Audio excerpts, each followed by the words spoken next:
Donc, qui aime bien, tchatche bien, c'est donc le sous-titre, si vous voulez, de notre petite présentation. Avec donc la mauvaise nouvelle que je vous ai dit, c'est que ça ne va pas marcher. Parce qu'on va voir exactement pourquoi dans quelques instants.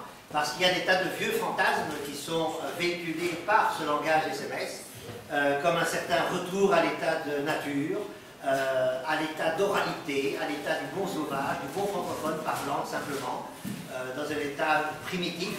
Et on ne va pas refaire l'histoire de la philosophie, mais vous savez bien que toutes les philosophies qui, d'une manière ou d'une autre, ont tablé sur une espèce d'innocence angélique, pleine de pureté et de bonté, qui serait attachée à l'état naturel de l'homme avant la chose horrible de la grammaire française.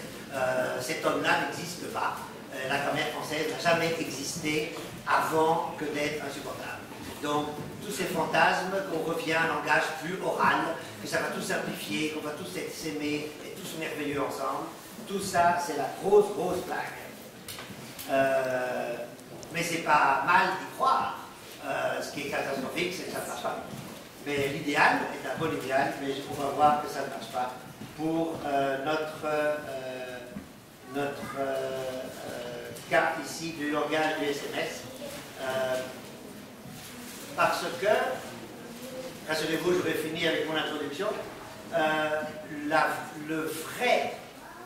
vraie triste nouvelle que j'ai à vous donner, c'est que pour bien utiliser le langage SMS, il faut très bien maîtriser la langue française elle-même dont on veut s'émanciper. Donc au moment où on veut s'en émanciper, si on veut bien le faire, il faut savoir exactement ce dont on veut s'émanciper. Et donc ce n'est pas du tout une école de la démocratie, au contraire, c'est de nouveau les meilleurs qui vont le mieux pouvoir utiliser les charmes et les raccourcis du langage SMS. Donc en fait, on reproduit la lutte des classes n'a pas avancé d'un iota. Plutôt que de commencer à pleurer de désespoir, je vais essayer maintenant de vous démontrer le bien fondé de ma démonstration. Donc, comment j'aborde ce langage SMS? C'est très simple. Je pars d'un principe. Voilà, il faut accepter ce principe, que l'économie du nombre de signes et de lettres est le principe général du langage SMS.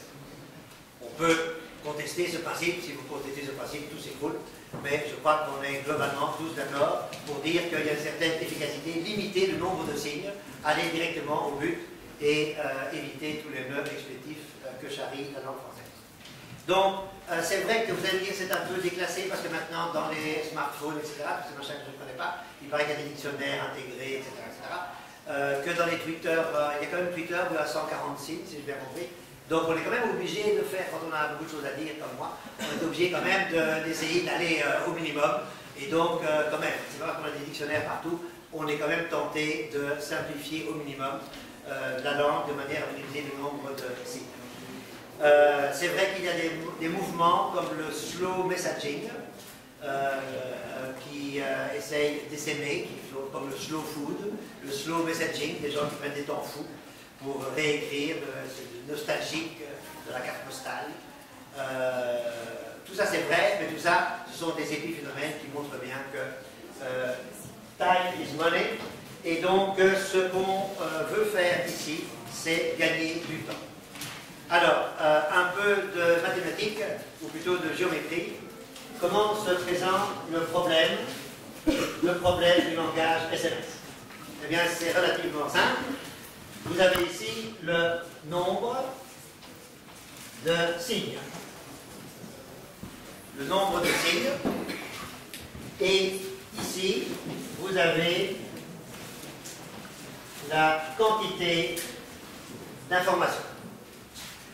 Et on est tous d'accord, globalement, que si le nombre de signes est nul, la quantité d'information est nulle. Globalement, on est d'accord que c'est une droite comme ça. Plus le nombre de signes que l'on véhicule dans notre message est important, plus la quantité d'informations potentielles contenues dans le message est importante. Il y a un autre petit problème, c'est l'ambiguïté de l'information. Donc, vous avez bien compris, la langue française est une langue extrêmement ambiguë, comme beaucoup de langues. L'homonymie est systématique, qu'il suffit par exemple de dire le mot sang. Sang, ça s'écrit déjà de 13 manières différentes. Donc, la qualité, si vous voulez, de l'information, la qualité liée au degré d'ambiguïté du message, est bien sûr liée au nombre de signes. Plus il y a de signes, plus l'ambiguïté sera faible. Et donc, on peut globalement dire qu'avec un nombre de signes très élevé, un message très long, la qualité de l'information sera donc beaucoup plus grande, l'ambiguïté sera très faible, d'accord? Mais plus le nombre de signes baisse, plus l'ambiguïté du message augmente. Alors, que se passe-t-il quand on fait du langage SMS? Donc ça, c'est globalement, ça vaut pour toutes les langues. Qu'est-ce qu'on fait pour le langage SMS?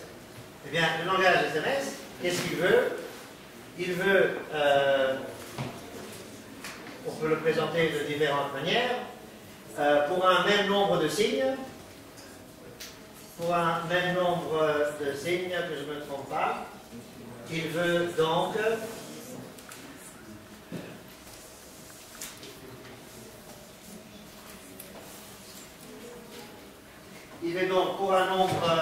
pour une quantité d'informations déterminée, on veut utiliser un nombre de signes inférieur. Donc on veut dire la même chose, c'est la même quantité d'informations, mais on va le dire avec moins de signes. C'est ça le but du langage SMS. Et donc ceci, en gros, c'est ce qu'on gagne en utilisant le langage SMS. Donc ça, c'est le gain.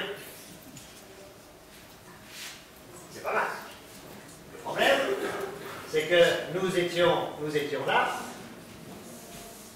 avec un taux d'ambiguïté de notre langage pas trop élevé, mais si nous baissons le nombre de signes, c'est inhérent, nous avons une augmentation de l'ambiguïté de notre message. Et donc, nous avons perdu ceci. En termes de qualité, si vous voulez, du message, nous avons perdu ceci. En termes de quantité d'informations, voici ce que nous avons gagné. Voici les gains, voici les pertes. Est-ce que c'est intéressant de procéder au langage SMS? Eh bien, la question, ça dépend du message, ça dépend de quoi on parle. Mais vous voyez qu'il n'y a pas, comme on dit en mauvais français, il y a un trade-off, il y a un compromis qu'il faut trouver. Plus vous diminuez le nombre de signes, plus, ok, le message est important, mais l'ambiguïté est de plus en plus forte. Et inversé. Donc, c'est pas gagné, et en fait, c'est pas gagné du tout. Mais voilà le problème auquel on est confronté. Maintenant, attaquons. Pour ne pas vous désespérer, je vais essayer d'être beaucoup plus rapide parce que je vois ma directrice qui est en train de paniquer. Voici le tableau de notre présentation. Nous avons déjà fini l'introduction et le principe général. Nous attaquons le point 1. Le point 1, donc nous sommes ici, c'est déjà pas mal. Ça, c'est déjà... Alors, le point 1, quelles sont donc les différentes techniques du langage SMS? Premièrement, il faut rentabiliser le clavier de votre ordinateur. Premièrement, bien sûr, utiliser des signes, et on va tout de suite voir s'il y a des jeunes ici. Si je mets ça, qu'est-ce que ça veut dire? Pas égal. Pas égal, voilà, il y a une jeune au moins ici.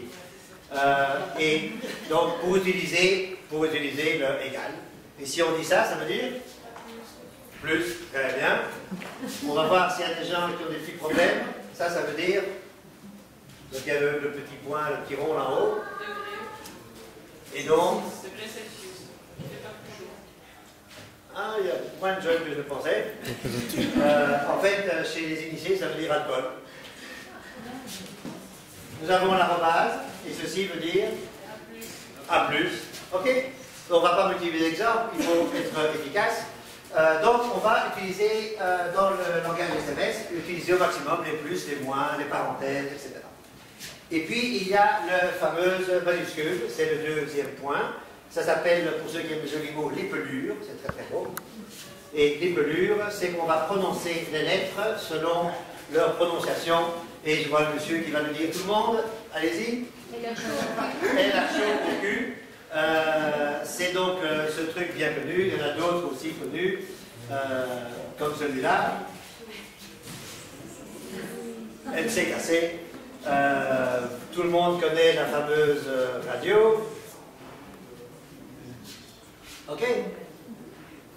Vous êtes un peu réactif, hein, ok, parce que si vous n'êtes pas assez réactif, je vais être énervé. Et ceux qui veulent prendre des notes, n'hésitez pas, parce qu'à un moment, je vais effacer. Donc F, A, et puis la lettre C, ça me fait effacer. Et puis, donc ceci c'est quoi?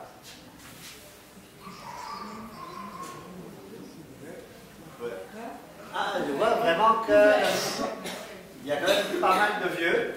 Donc je viens d'expliquer que les pelures, c'est on prononce le R majuscule R. Donc c'est ouvert. Merci beaucoup. Mais donc vous voyez que ouvre, ça va être comme ça. Donc bien sûr on enlève le E, c'est pas, on ne prononce pas. Mais donc le grand R permet de passer de ouvre à ouvert. Donc c'est assez pratique.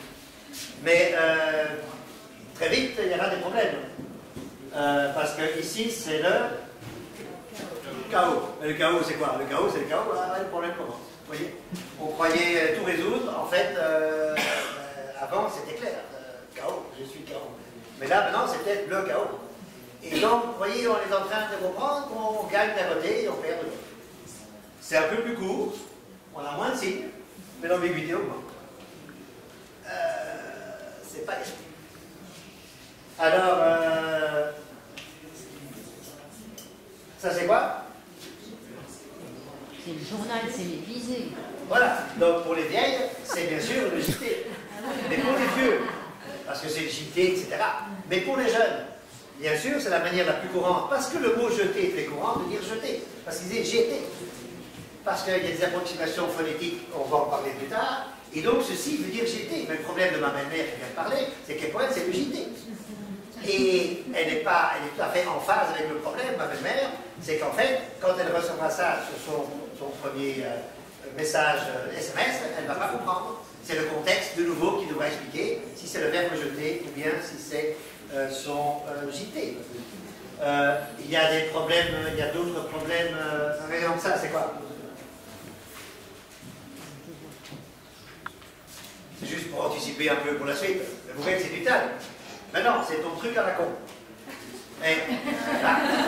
C'est chouette les abréviations, mais si vous ne savez pas que c'est une abréviation, ça veut dire le truc à la con, ben vous croyez que c'est du tal. Donc vous êtes coincé. Alors, donc le X, donc ça c'est quoi? Ça c'est quoi? On voit pas. P-A-R et puis un grand X. Parfois, voilà, le caméraman, c'est un jeune. Parfois, mais pourquoi est-ce que c'est pas par X? Parce qu'en plus, le X, parfois c'est X, évidemment. Je vais le dire. Mais là, c'est parfois. Et parfois, le X, ben, c'est bien sûr multiplié. Donc le X, qui est une petite lettre, devient explosif, ça part dans tous les sens. Imaginez ma belle-mère. Et puis, on arrive aux chiffres. 1, 2, 3, 4, 5, 6, 7, 8. Et donc, ma belle-mère, elle adore Les huîtres. les huîtres, vous l'entendez. Et bien sûr, c'est très efficace, on va écrire 100, mais comme je l'ai dit, 100, ça veut dire 13 choses différentes. Donc, oui, c'est très rapide, mais Est-ce qu'on ne perd pas son lecteur quand on est dit je sens mauvais, il s'emmerde, etc., etc., etc. On va passer à la deuxième technique. Mais vous voyez, globalement, vous comprenez le message, on gagne d'un côté ce qu'on perd de l'autre. Deuxième technique, on va phonétiser. Donc phonétiser, ça suppose un délaguer, on va enlever tout ce qui n'est pas nécessaire. Donc on ne va pas s'embêter, et grand, on va bien sûr, vous voyez un vieux réflexe, la lettre D, on va mettre comme ça, grand, n'est-ce pas? G-R-A-N. Et alors, ma fille, elle est grande, comment est-ce qu'on va l'écrire? Ma fille, elle est grande, on va l'écrire comme ça. Le problème, on était à l'école. Et ça, c'est pas grande, c'est grand. Donc, vous voyez, on veut simplifier, mais vous troublez, puisque ça, vous voulez faire un féminin. Et en fait, pour faire un féminin en SMS, il faut la forme du masculin. C'est un peu rude. Alors, comme je vous l'avais dit, on ne va pas s'embêter avec com. On va écrire comme ça. Moi, ce ME qui ne sert à rien, on va écrire comme ça. Le problème, je suis expert en com, c'est la communication. Donc, de nouveau, c'est pas le cas. Alors, on peut bien sûr la même chose, on va simplifier l'orthographe, on va enlever tous les PH, tous les TH, toutes ces bêtises. Et ça, c'est quoi? C'est un phare, et c'est un phare, et c'est un phare. Et puis O, ben O, c'est O, O, O, O, O, O, O, O. Et quand vous lisez ça, voilà, les ambiguïtés s'accumulent. Beaucoup plus compliqué, les résistances. Les résistances, c'est ce qui vous empêche de faire la révolution. Alors, on va prendre, c'est-à-dire l'attraction du langage tel que vous l'avez appris à l'école, donc vous voulez vous libérer. La physique, comment est-ce qu'on va écrire la physique? Je vous le donne en mille. C'est comme ça qu'ils l'écrivent tous. Et ils devraient l'écrire comment? Comme ça, en toute logique. Mais je ne sais pas pourquoi, dans tous les manuels que j'ai utilisés, ils l'utilisent comme ça. Peut-être que c'est pas logique. Donc, pour moi, c'est une faute d'orthographe. Ça devrait s'écrire comme ça. Parce que le S tout seul, ça devrait se prononcer S. Voilà. Pas jamais. Donc, ceci, donc pour moi, c'est une erreur. Mais, ça c'est quoi? C'est le son E. Donc, ça c'est quoi? On voit pas bien. Tournez un peu le... Ça c'est ma belle-mère. Voilà, très bien. C'est ça le problème. Vous avez tous dit R. C'est pas R. C'est E. Je m'ajoute R. Ça fait E. E. Ça c'est E. Donc ça c'est R.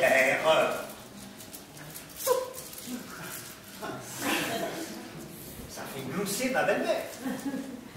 Comment voulez-vous? Ça c'est du SMS pur. C'est une R. Et comme vous voyez ER, pour vous c'est E ou c'est R, parce que vous avez appris tous à l'école. Donc, vous allez l'écrire comme ça. C'est ça l'orthographe classique dans les dictionnaires d'SMS, mais c'est une ineptie, ça n'a pas de sens. Donc, c'est déjà une exception à une règle qu'on a essayé d'instituer, parce qu'en toute rigueur, il faudrait écrire erreur comme ça. Mais vous êtes pollué par ce dont vous voulez vous nettoyer. Ça, c'est joli, ça. Il faut le noter. Sans compter que pour les Parisiens, RER, c'est encore autre chose. Exactement. Le RER, bien sûr, et on en construit un depuis 150 ans à Bruxelles. Donc, pour nous aussi, c'est un petit problème. Alors, un dessert. Comment ils écrivent dessert, les petits jeunes? Ils écrivent comme ça. Mais c'est pas logique. Parce que ça, c'est dessert. Mais comme ils ont l'esprit pollué par le fait que s'il y a un S entre deux consonnes, ça se prononce Z, et ça ils vont dire, ben, c'est un désert. Or, il faudrait l'écrire comme ça. Mais en fait, ils mettent deux S. Oui, on en sort. J'ai la gêne de vous parler comme ça, moi j'ai la gêne. j'ai la gêne. C'est comme ça qu'ils écrivent, les jeunes. Ils disent j'ai la gêne. Quand j'ai pas la haine, j'ai la gêne. Et c'est pas logique. Les jeunes, soyez logiques. Faites la révolution, quoi. Ça, c'est, si on veut simplifier, ça c'est G. Ok? Et ça c'est J. J, c'est ça. Sinon, on s'en sort plus. Donc, il devrait dire gêne. Mais le je, malheureusement, est trop associé à je, la première personne, le pronom personnel. Et donc, ça, on va le réserver à la première personne. Et donc, de nouveau, on est rattrapé.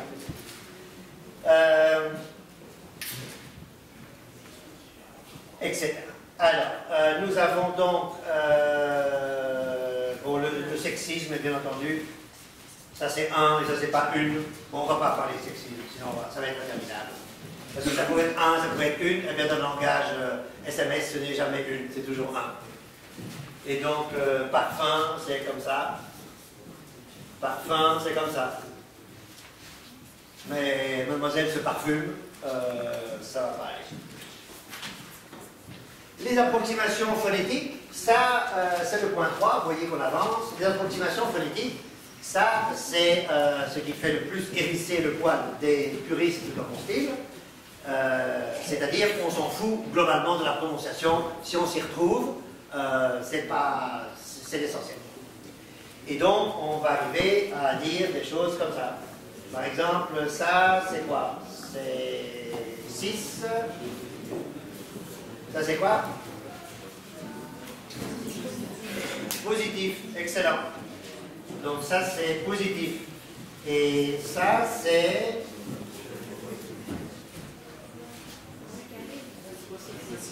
recyclé. Bravo, je crois que vous êtes vraiment excellent. Et ça, c'est quoi? C'est écrit trop petit. Systématique. Non, c'est mal écrit. C'est systématique. Donc, qu'est-ce que vous voyez? Qu'on veut simplifier et mieux se comprendre. Ici, le 6 est prononcé zi. Ici, il est prononcé si. Ici, il est prononcé 6.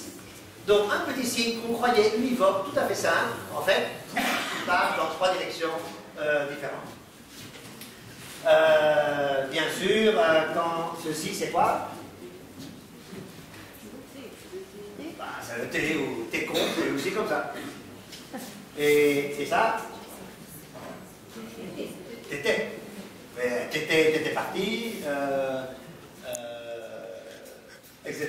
Et puis, bien sûr, toutes ces ambiguïtés avec le c'est qui devient ce, c'est, tout, ils sont tous. C'est relativement... voilà, je vous passe les détails. On arrive à l'éradication des voyelles. Ça, c'est un cas très intéressant, surtout avec les sémites qui ont une influence de plus en plus grande sur la langue française, comme vous savez, les juifs et les arabes. Pourquoi? Parce que donc, on n'écrit plus qu'avec des consonnes. Et ça, c'est beaucoup utilisé. Et ça, c'est... merde. Et ça, c'est... salut. Et ça, c'est... Dieu. Et ça, c'est... vous êtes excellent. Et pourquoi est-ce que vous êtes tellement bon en SMS? Parce que vous êtes allé à l'école. Parce que celui qui n'est pas allé à l'école, il ne sait pas que les yeux, il y a X. Il ne sait pas que beaucoup, il y a un P. Il ne sait pas que, c'est quoi, salut, il y a un T. Donc, il faut avoir été à l'école pour bien enlever les voyelles. Et si vous n'êtes jamais allé à l'école, ben, vous ne pouvez pas faire ça. Donc, il faut être de nouveau, c'est les meilleurs qui vont bien SMS. Alors, les agglutinations, donc ça c'est on met les mots ensemble. Bien sûr, il faut essayer de les éviter, parce que si on utilise trop, c'est ambigu. Par exemple, ça c'est quoi? Demain, très bien. Et ça? Ça c'est demain. Donc, il y a un principe, il ne faut pas trop agglutiner. Mais le problème, c'est que bien sûr, souvent, on agglutine.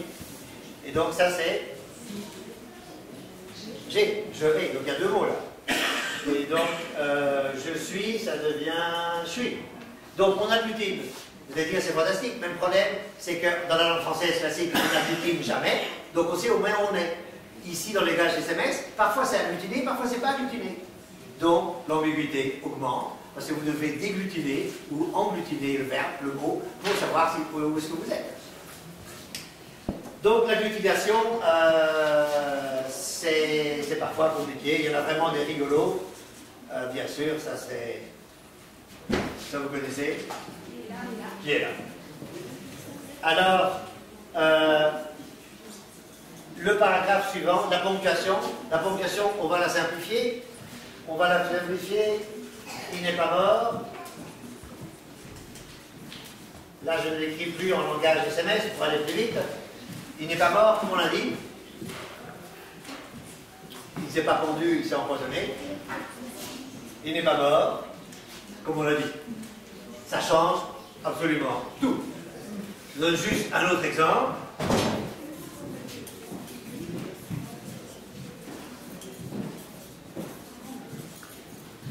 J'en ai 150, je vais vous en donner deux parce que sinon ma belle-mère va s'énerver. Pierre lui a téléphoné. Pierre, lui, a téléphoné.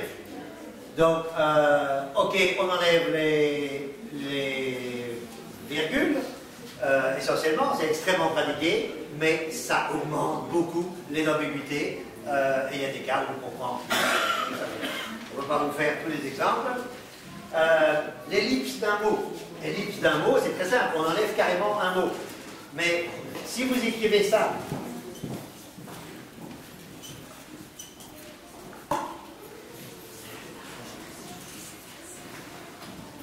ça veut dire quoi?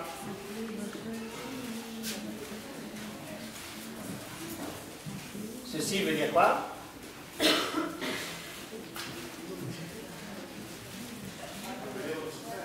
Appelez votre frère. Mais dans le contexte, puisque c'est dans un dialogue, je l'ai vu souvent, c'est utilisé pour dire j'ai appelé votre frère. Mais celui qui n'a pas été à l'école, il ne sait pas que cet accent-là a un rôle fondamental de faire le participe passé. Et donc on peut faire l'économie du sujet et de l'auxiliaire si on sait qu'on est allé à l'école pour savoir que l'accent aigu pouvait évoquer la deuxième partie du passé composé. Donc vous voyez, on n'en sort pas. Les autres techniques, il y en a encore 8 que je vais mentionner très vite.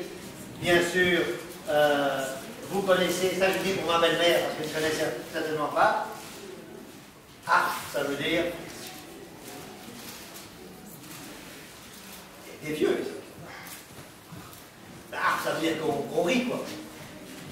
Bon, ça c'est les onomatopées, ça. Bon, c'est même dans le dictionnaire. Alors il y a des choses magnifiques. Vous savez comment on écrit riche en argot? Parce que l'argot, bien sûr, tout à fait petite thune. Parce qu'on est tellement content de parler de manière argotique pour emmerder papa qu'on va complètement oublier la règle de tout simplifier et de tout réduire. Et on va écrire, au lieu d'écrire riche, on va écrire petite thune. Donc en fait, on n'a pas du tout gagné de temps. Et au lieu de dire oui, on va emmerder papa, et pour dire ouais, on va dire oui.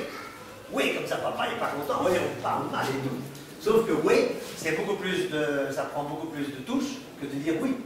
Donc vous voyez, on est pris entre plusieurs impératifs catégoriques, on veut gagner du temps, en même temps emmerder papa, et parfois ça se contredit. Par exemple, pour faire vraiment en tendance, on va écrire ça. Un dico. Ah, ça, c'est franchement, et papa, il est complètement largué, parce que papa, qu'est-ce qu'il fait? Papa, il écrit dico. C'est exactement le même nombre de lettres. Ben, là, on a largué papa. Mais on n'a pas gagné une seconde. Mais on a l'impression d'avoir fait la révolution. Et finalement, c'est ça l'essentiel. Bien sûr, les abréviations, je l'ai déjà mentionné, c'est comme les agglutinations et les ellipses de mots, de lettres. C'est plus facile quand on a été à l'école, puisqu'on sait les lettres d'origine. Et puis, il y a les langages, Par exemple, ceci. On va voir s'il y a des jeunes ici. Il n'y a que des jeunes?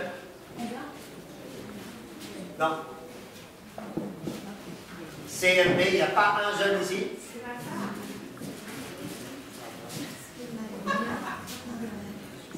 Allez. Il y en a deux en plus.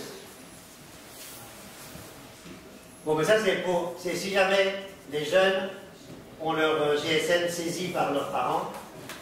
Voilà pour les parents. Je vous donne CMB, ça veut dire grand. Et CTB, ça veut dire petit. Monsieur a compris? Oui, c'est la réponse à DTC. Ça veut dire? C'est une réponse à DTC. Je n'ai pas compris. Donc CMB, c'est quoi? Comme ma bite. Et CTB, c'est comme ta bite. Mais ça ne marche pas. Il y a la même chose. Quand on tombe sur le GSM de papy et on voit pipi, ça c'est du jargon de vieux. C'est quoi pipi? Vous croyez que c'est pipi? Mais pas du tout. C'est problème d'incontinence probablement irréversible. Donc ça, les jeunes, ils ne vont pas comprendre. Et puis, il y a des conventions.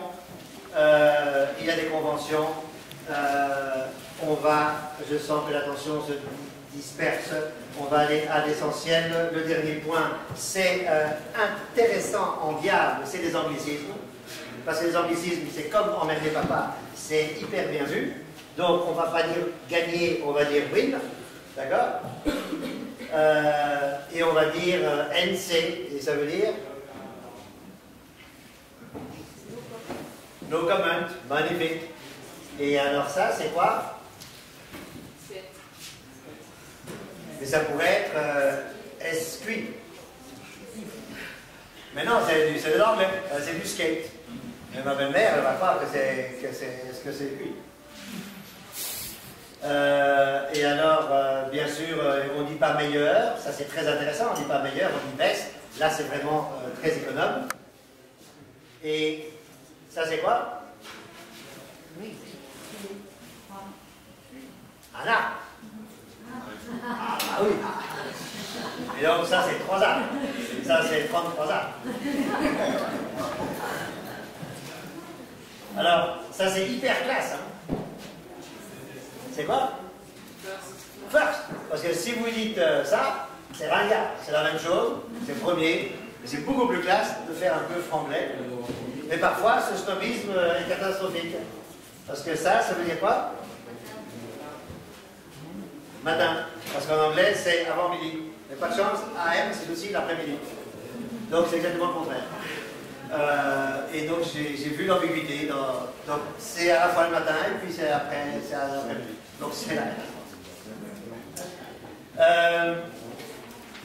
la conclusion, c'est quoi? C'est qu'en passant du langage classique dont on a voulu s'émanciper au langage SMS, on a vu quoi? On a vu, que rien de tel que le langage classique pour bien s'en émanciper. Donc, on ne peut pas faire l'économie de l'étude et de la grammaire. Désolé, il faut au contraire l'étudier et l'orthographe et la grammaire le mieux possible pour s'en libérer. Et quand même, au passage, il n'y a plus de logique, il n'y a plus d'étymologie, il n'y a plus de cohérence rationnelle, il y a beaucoup de cadavres que l'on laisse dans ce langage SMS, mais le plus grave n'est pas là. Le plus grave, c'est qu'au total, l'ambiguïté du message est sans doute disproportionnée par rapport à la quantité d'informations, pour reprendre mon schéma ici, que l'on peut véhiculer. Donc, c'est une tentative absolument louable de simplification de l'orthographe et de la grammaire, mais sans être le regard de service. Je crois que ça ne marchera bien que si on enseigne bien le français. Donc, c'est une espèce de métaphore de révolution, une espèce de parabole de ce que ça pourrait être une révolution.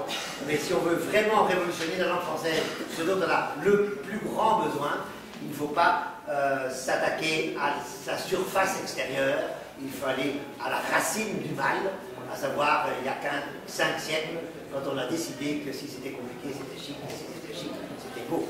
Là, c'est le fond du problème. Je vous remercie de votre extraordinaire patience.